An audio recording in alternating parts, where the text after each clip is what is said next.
Hi guys, it's Mr. Rocco. This is video to start topic 2, which we are going to start this week. This is the week of October 5th. Let me just do a quick breakdown of this week. So there is a test that you need to take on topic 1 that is posted Monday morning at 8 a.m. on Canvas. It's 28 questions. Most of them are multiple choice. There's one or two, actually I think 3 short answer questions. But anyway, that's on Canvas. That test needs to be completed by Friday, just like any other assignment, 3 p.m.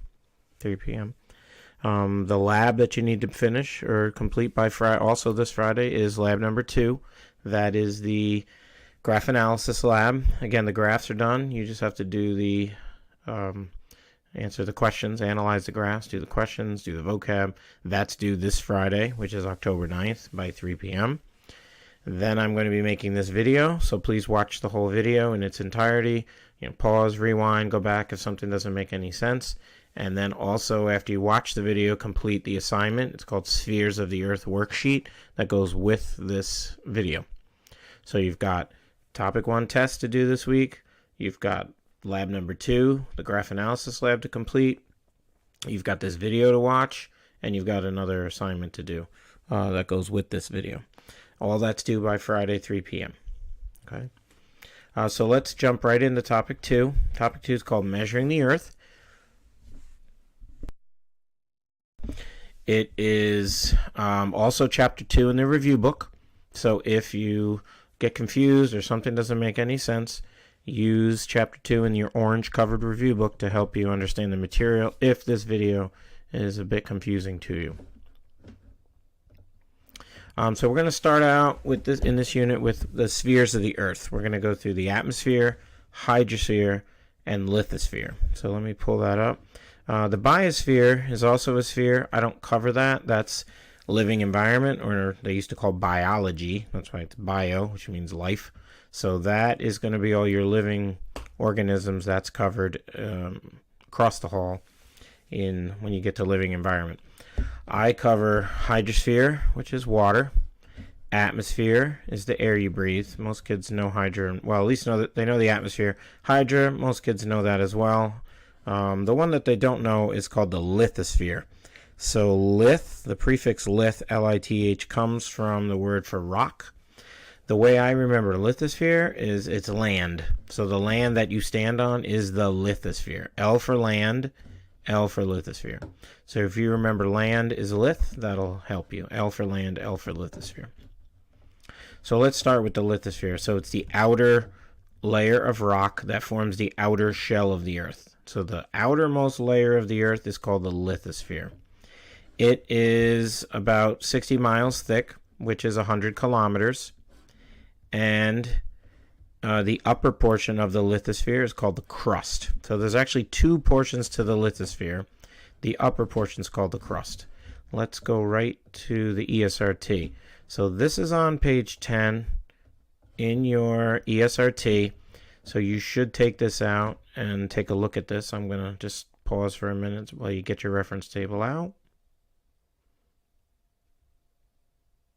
Okay, or you could pause the video. Here's the word lithosphere. I'm going to circle that. And then you see there's a bracket right here. It covers both parts of the lithosphere. So there's 2 parts. This thin black line on the top is called the crust. It's right there. And then this thin white line under the crust is called the rigid mantle.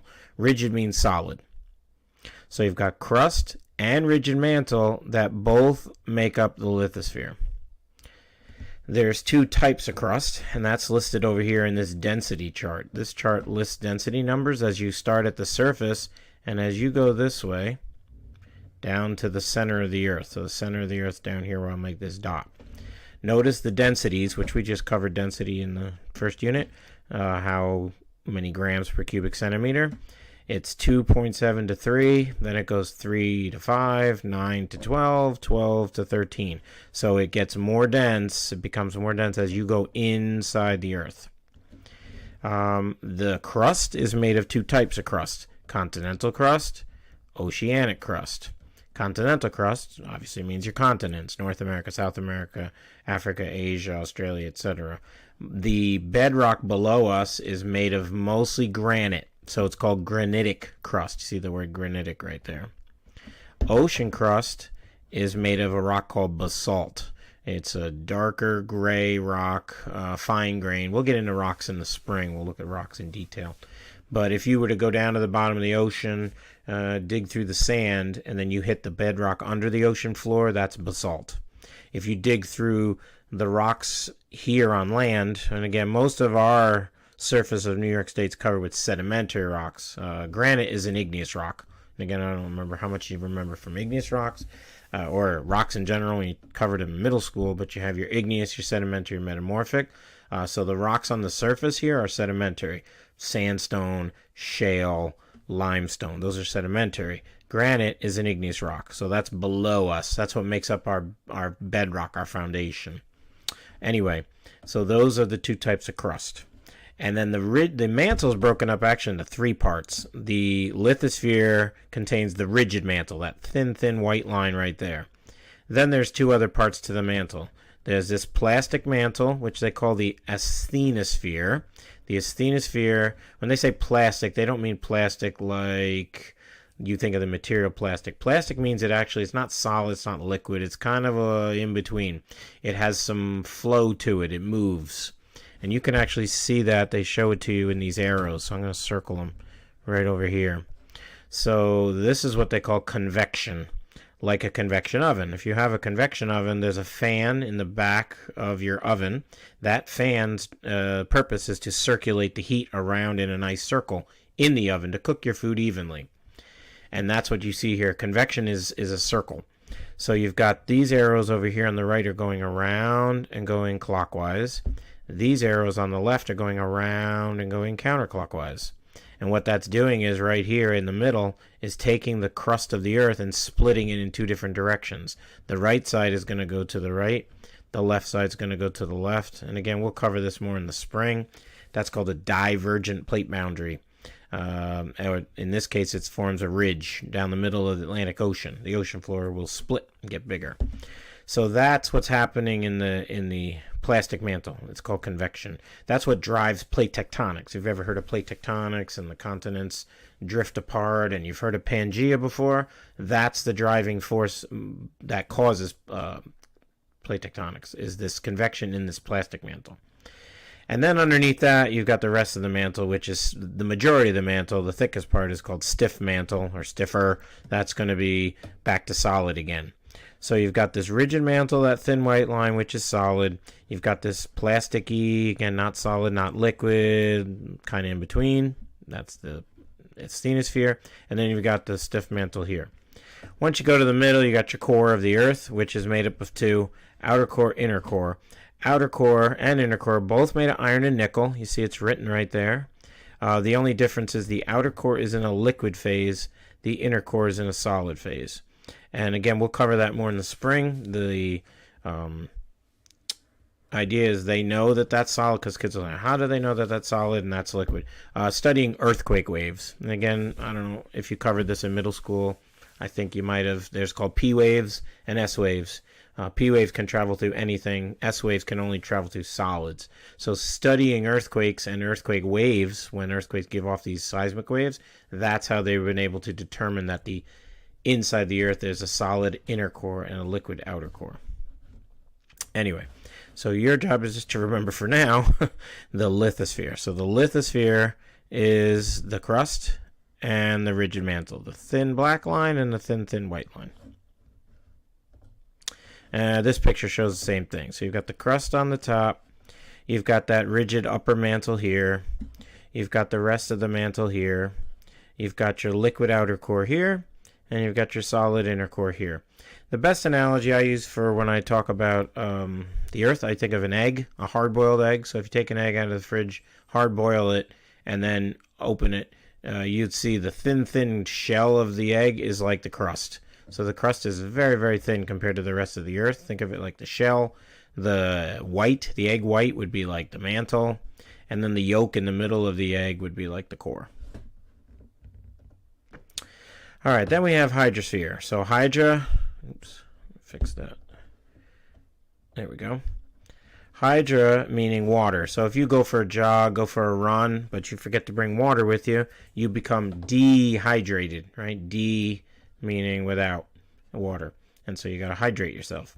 So it's all the water that rests on the lithosphere. So it's all the different types of bodies of water, from your little creeks to your big rivers to your lakes to your oceans, etc. So it's lakes, oceans, rivers, streams, etc. The Earth has a nickname. It's called the blue planet. The reason it's called the blue planet is because obviously it looks blue. If you're standing away from the Earth, if you were, let's say, on the moon and you're looking back at the Earth, it's 70% of the Earth, roughly, is ocean. And so that's why Earth was given a nickname blue planet. Looks like a big blue marble. So not only we have oceans, you have your lakes, you have your rivers like the Hudson, you have your streams, creeks, all that stuff. That's all part of the lithosphere. Excuse me, hydrosphere. Let's get that right, Mr. Rocco. Hydrosphere. You can go to college and you can become a hydrologist. So it's a degree you can get. You can get your degree in hydrology, and then you can have specific parts of that. You could be a person who studies the Hudson River, or you could be somebody who studies the Atlantic Ocean, or you could be somebody who studies the Great Lakes. I mean, you can really get into just a specific career. But yeah, you can go to college and become a hydrologist. Of all the water on Earth, let me pull these boxes away. All the water on Earth, about 97% of it is salt water. Only 3%, and this is where the problem comes in. People say, well, you know, Mr. Rocco, we have so much water on Earth. Why do I have to worry about shutting off the water when I brush my teeth or conserving water? That's because 3% is fresh. 97% is salt. You can make salt water into fresh water. There's different ways of doing it. We'll talk about this later in the year when we get into the water cycle. The most common way is what they call reverse osmosis. They pump the salt water through a membrane, semi-permeable membrane. It filters the salt out. There are many countries that do this, especially your drier countries. Middle Eastern countries like Saudi Arabia and Israel have to do this.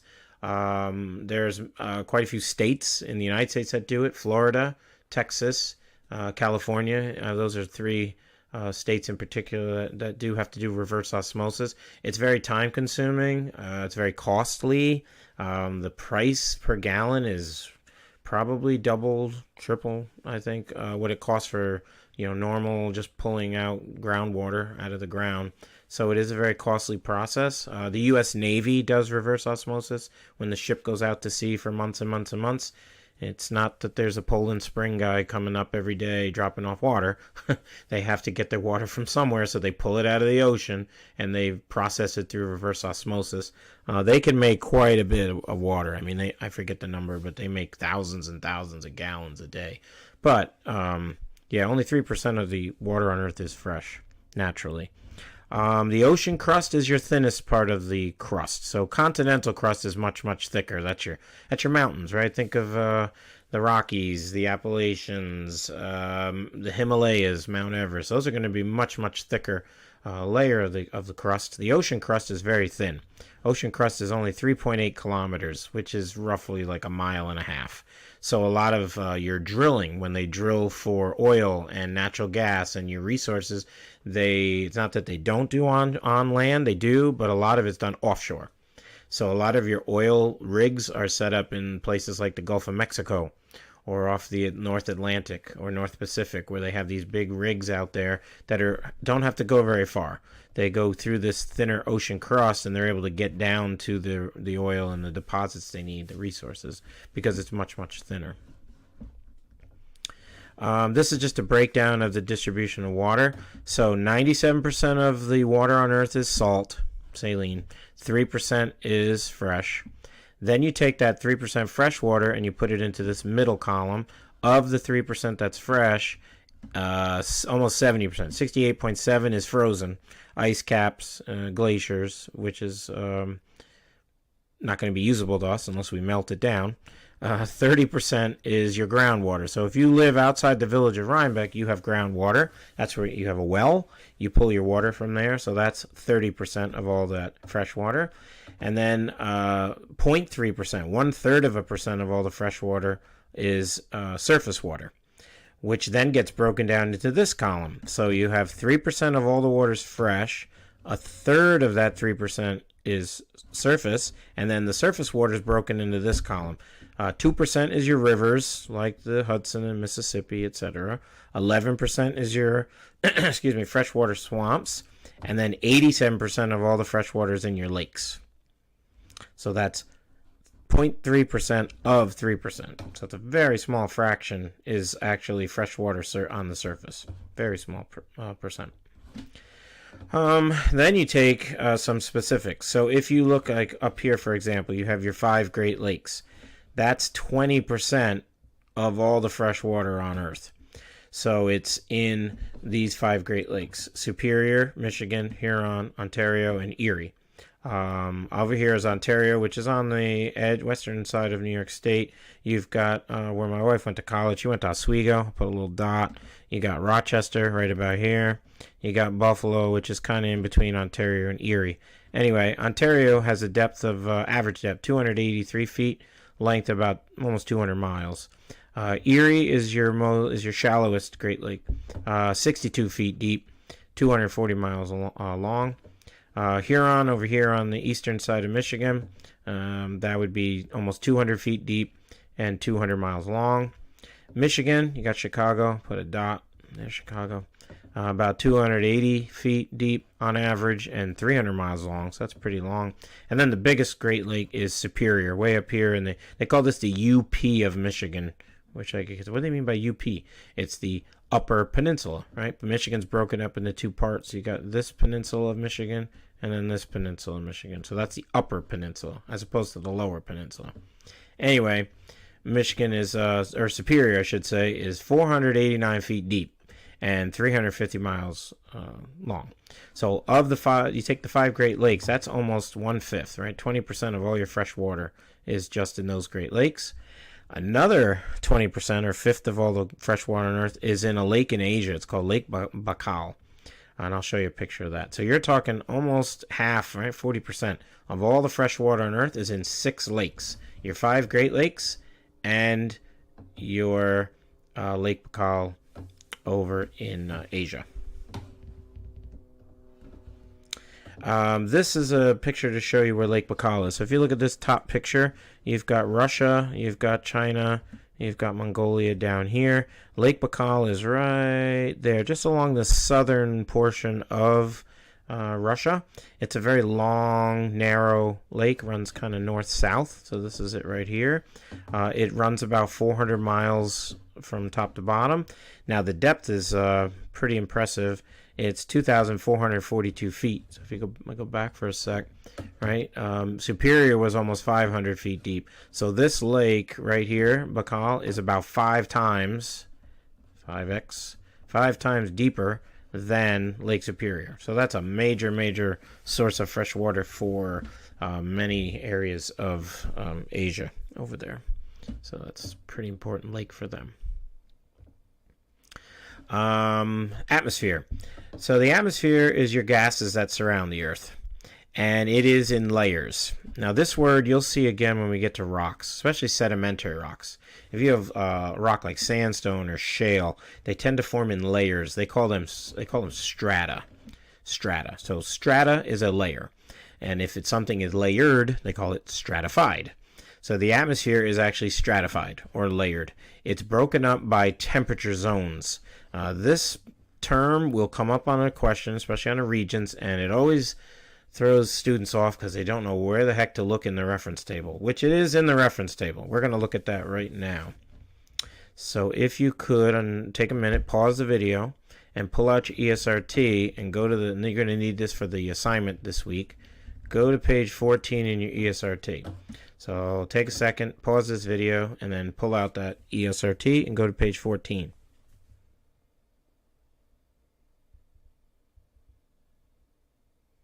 Okay, hopefully you did that. And so if you have your ESRT out, here's temperature zones. Let me use a different color. Way up here at the top. there's the term temperature zones, which kids always miss this. And they say, Mr. Rocco, I don't know what the heck they're talking about. Temperature zones. What temperature zones? There's 4 of them. Troposphere, stratosphere, mesosphere, thermosphere. Those are the 4 temperature zones. Because down here, you see this? It says temperature. You've got a temperature graph. Let me clear this. Let's use blue and highlight the temperature graph. It goes zigzags here, there, oops, there. I'm doing this with a mouse, sorry. And there. There's your temperature graph. So those are your temperature zones. In the troposphere, that's the lowest layer. This is the surface. The temperature goes down. So if you see here, let me clear this. Right at this point, I'll put a dot. At the surface, temperature, average temp, this is average, is 15 degrees Celsius. Then you get to the top of the troposphere, and the nice thing they do with this graph, they give you dotted lines. You get to the top of the troposphere, right here, I'll put another dot. You follow that down, the temperature is negative 55 degrees Celsius. So we went from plus 15 to minus 55. So the temperature dropped off dramatically as you go up the troposphere. Now that's common sense. If I asked a student, hey, what happens if you go up a mountain? You go up high elevation. Well, it gets colder. That's why it gets colder, right in this section. However, now once we leave the troposphere and we go into the stratosphere, that's the next layer, it starts at minus 55. I go this way. When I get to the top of the stratosphere, I'll put a dot here now, and then follow that dot down that dotted line. Notice what happened. The temperature actually warmed up. It was at negative 55. But now it came back up to 0. So the temperature actually warmed in the stratosphere. Why? That question comes up usually as I talk about this every year. They say, why does the temperature get colder? Most kids know, hey, it gets colder when you go up a mountain. Yep. But why does it get warmer when I get into the stratosphere? Ozone. So in the stratosphere is a layer called ozone. Ozone is what protects us from ultraviolet. It absorbs ultraviolet. So you've got UV rays, ultraviolet A, ultraviolet B. Those are your common ones. Ozone traps or soaks up that ultraviolet and actually takes that ultraviolet, turns it into heat. So that ultraviolet turns into heat, which then causes the stratosphere to get warmer, not colder. That's why it gets warmer in the next layer. Then you go into the mesosphere. Notice what happens in the mesosphere. Let me clear this. You start here, which was at 0, but notice it does like the troposphere. It gets colder, colder, colder, colder, colder, and you get to the top of the mesosphere, you're at this point, and now you're even colder than you were at the top of the troposphere. You're now negative 90. No ozone up here. Nothing to trap any kind of heat. So you lose all your heat in the mesosphere, so it gets extremely cold. And then the thermosphere, notice what happens to the temperature here. You start at negative 90. And then, when the graph kind of fades off here, you get up to the top. You're not even at the top of the thermosphere. As you can see, it says extends to 600 kilometers. This graph only goes up to 120 kilometers. So at that point, though, if I was to take this spot right here and come straight down, you're well over 100 degrees Celsius, which again, if you know what 100 Celsius does to water, right, makes it boil. So you're over the boiling temperature at 120 kilometers up. Why? The atmosphere is getting much, much thinner, right? Your most concentrated gases, your oxygen, all the things, the ozone, the things that protect us are down here in the bottom part of the atmosphere. As you go up higher and higher, this very, very thin, and again, I'm using a mouse, sorry, thin atmosphere up here that's not going to protect you from the sun's energy. So those sun's rays really cause the temperature to skyrocket up here in the upper parts of the atmosphere. Okay. Now, so those are your temperature zones: troposphere, stratosphere, mesosphere, thermosphere. They're broken up by what's called a pause, right? Think about pause. If you talk and then you pause, right? You stop. So it's a boundary, or in the first topic, we called that an interface. I use the example, I said the door is an interface, or the windows are an interface. So you have these imaginary dotted lines, just like when you cross from New York to Connecticut, right? A state boundary, it's just an imaginary boundary. So you have the troposphere. When you get up into the top part of the troposphere, you hit what's called the tropopause, and that then takes you into the stratosphere. And then you have the stratopause, again, another boundary. and then you hit the mesosphere, and then you hit the mesopause, and then thermosphere, and up you go. There's a scale over here. Be very careful with the scale. It's the altitude scale telling you two things: kilometers on the left, miles on the right. You might want to add this to your reference table. I would do that now. The scales are different because miles and kilometers are different. On the left side, you see this is 0 kilometers, then it goes 1, 2, 3, 4. That means each of these count by tens. So I would stick a 10 over here on your ESRT. On the right side is miles. This is 0, then it goes 1, 2, 3, 4, 5. That means these count by fives. 5, 10, 15, 20, 25, 30, 35, 40, 45, 50, etc. So each increment on the right is 5 miles each. Each increment on the left is 10 kilometers each. There's going to be a few questions on your assignment today, or that you do, if you don't do today, but this week, that will ask questions like that. So for example, clear this, it might say, at what altitude is the mesopause in miles?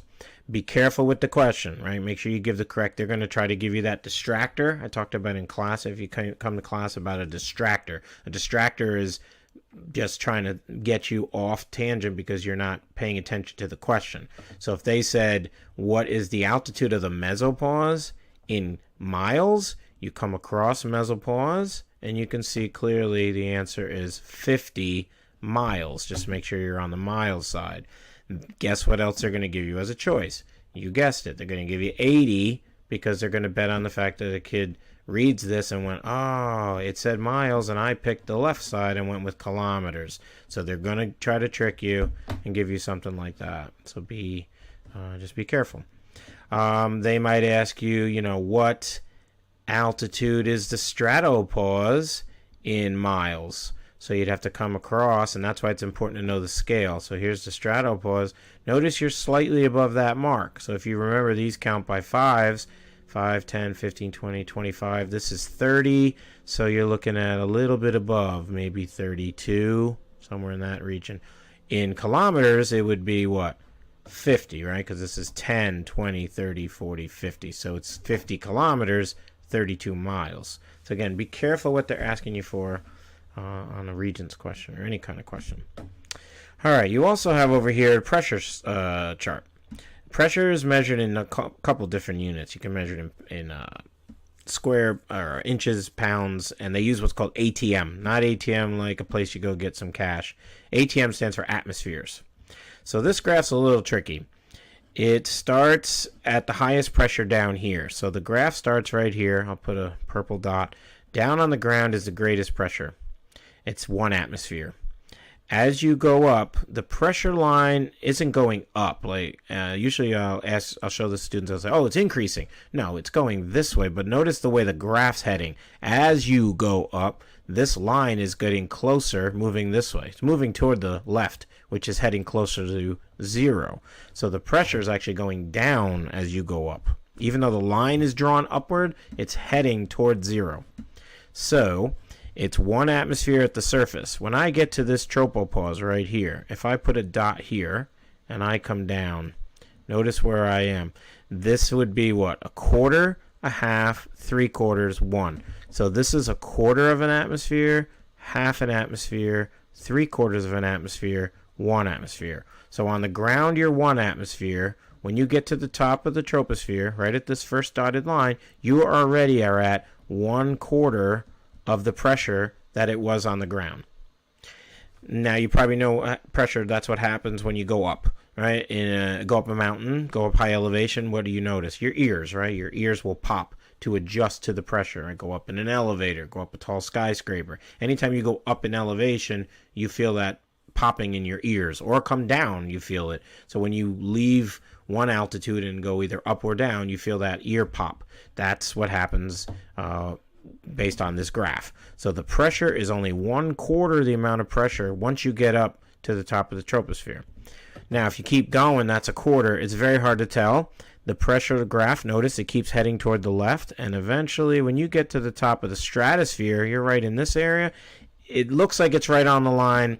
It's not a good graph. It's basically hugs the line the rest of the way. There's some pressure, but you're talking now, you're not a quarter of the pressure. You might be at 1/10, 1/20th the pressure. It's a very small fraction of pressure.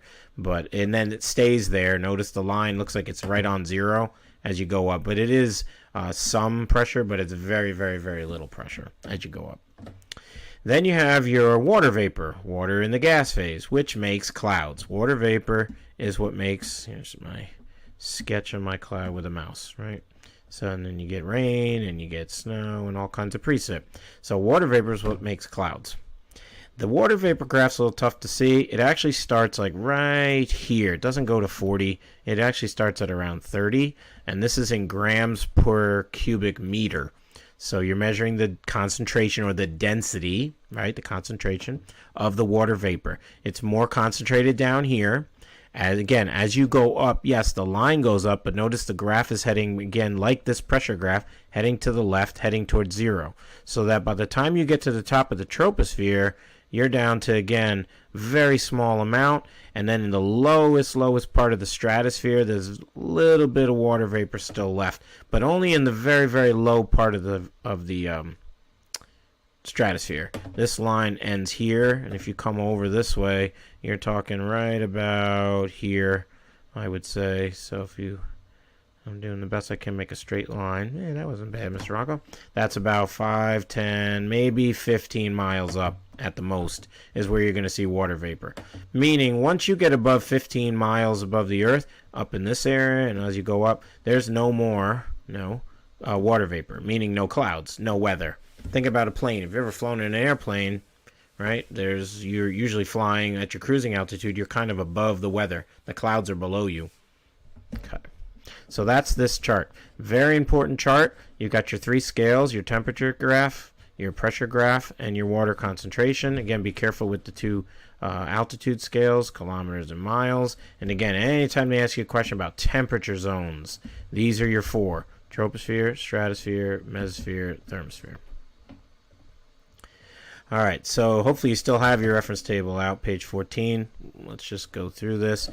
It says by what percent of the crust, by mass, what percent of the crust is oxygen?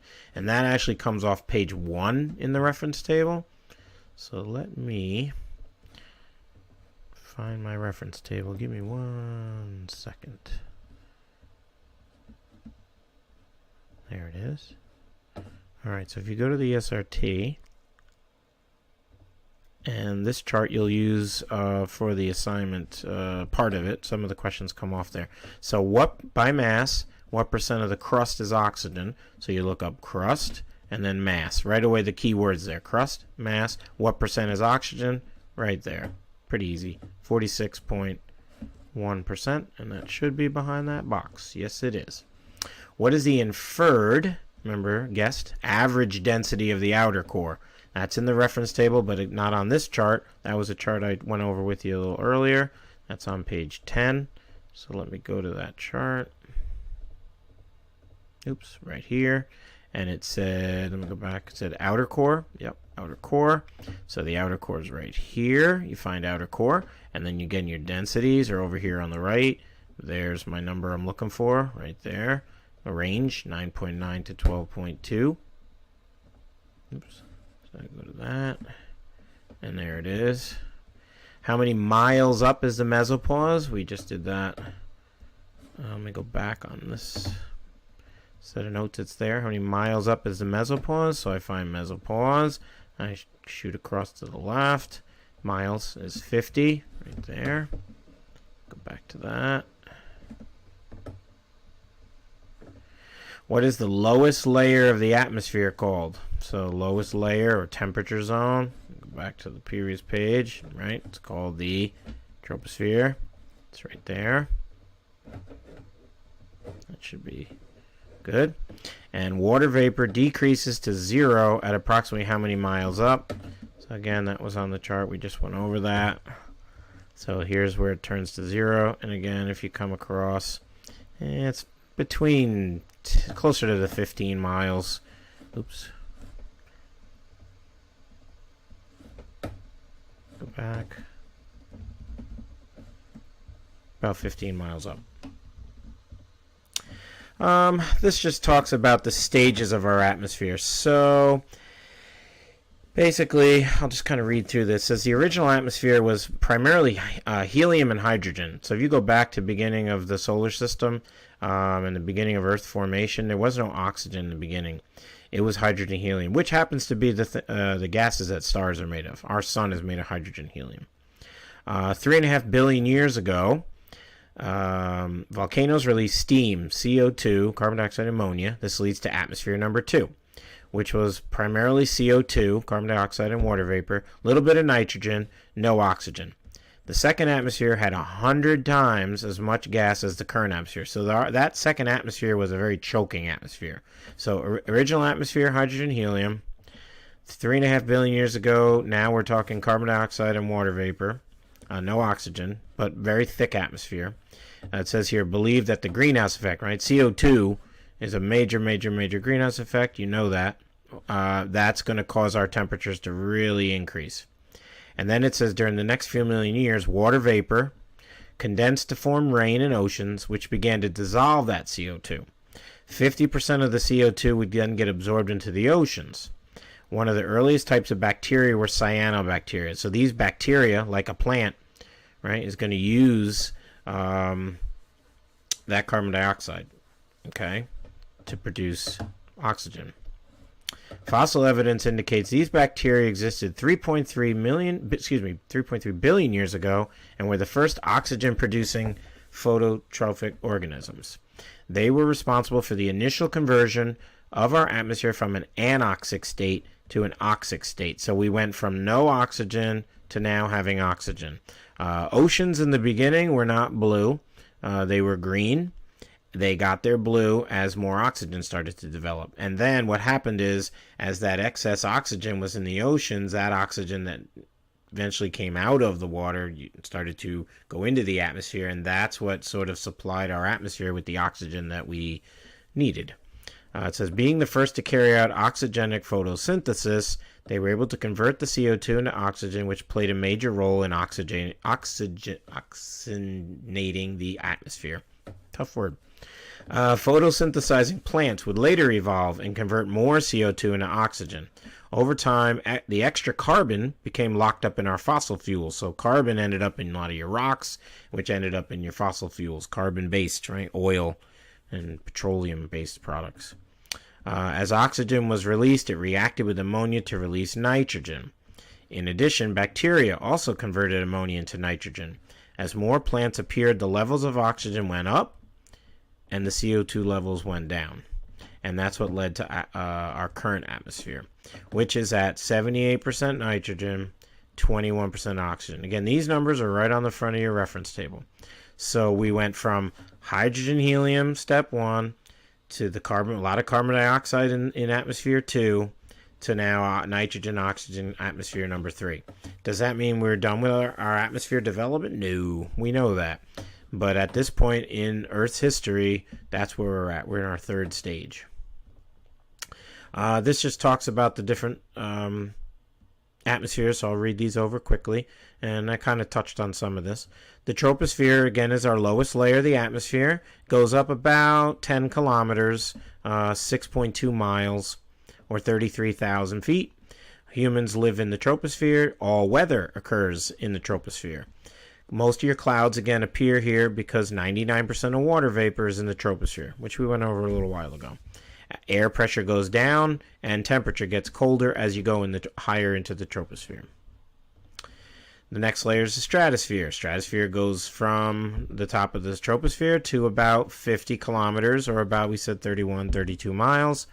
The infamous ozone layer is found in the stratosphere. So that question will come up quite often on the Regents. Where is the ozone layer found? It's in your stratosphere. Ozone absorbs the high energy ultraviolet light, converting it to heat, and that's why it gets warmer. Unlike the troposphere, again, the stratosphere gets warmer the higher you go. That trend of rising temperature with altitude means the air in the troposphere lacks turbulence and updrafts of the troposphere beneath it. Commercial passenger jets fly in the low stratosphere, partly because this less turbulent layer provides a smoother ride. The jet stream flows near the border between the troposphere and the stratosphere. So yeah, your planes, they're usually up above 33,000 feet. They're at 34, 36, 38, 40,000 feet. That's because it's a much smoother ride up there. So you're not hitting that turbulence that you would hit if you stayed down in the lower part, in the troposphere. Mesosphere. Above the stratosphere is the mesosphere. It extends up to a height of, again, about 85 kilometers or 53 miles above our planet. Most of your meteors burn up in the mesosphere. You might see what they call a shooting star. They're burning up, when you see that shooting star, in the mesosphere. That's how high up they are. You're talking over 50 miles above your head.